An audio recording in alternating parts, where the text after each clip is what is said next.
我帮你讲一个重要的事体，00年以后的女人必须要逃生。那么我交代不少人了，搿男搿是啥个条件呢？男个就是我，不懂吗？所以男个也是啦。不是我，搿么啥人呢？伊社会的关系的。几岁呢？年一样的，不是逃生的不能交代，等级太低的，就等女搿么侪可以做啊？放那个屁！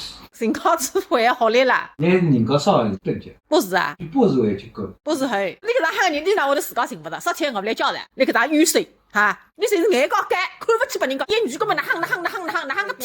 这种光棍啥人去搞不来了？你这个青蛙到混啥子？侪死到嘞！花里金刚不干，你身干一米几？我看你熬了，比你二不就呢？1.5米还是比你啊？不可能1.6米， 1.6米，也不可能1.6米，搿么你到底1米几呢？顶到1.7米呀，这还是苏州人。你一句得改了以后，山东人想成苏州人嘞？对呀，我关在里的，吃大蒜你帮伊啥心吃好肚子好个嘞？无所谓，有啥问题我侪解决，我帮你解决。没一个人比这，我要让你做半个例子。哪可能？肯定，哪怕你吃农历我讲我敷衍，哦，你准备搭里买房子啊？无所谓，既然我人口。那么你下来个高祖侪比我辛苦着了。对呀。我肯定不会搭里交代朋友，你当我弄么辛苦嘞？我有金鱼子一个在，但是我会搭里买房子嘞，会装饰伊嘞。下趟房子一颗白菜的，白菜也有同理个。白菜么富海了。我结婚到一地方吃那个那口白菜，我会搭里交代朋友嘞。嘿，你说光棍关我屁事啊！再会。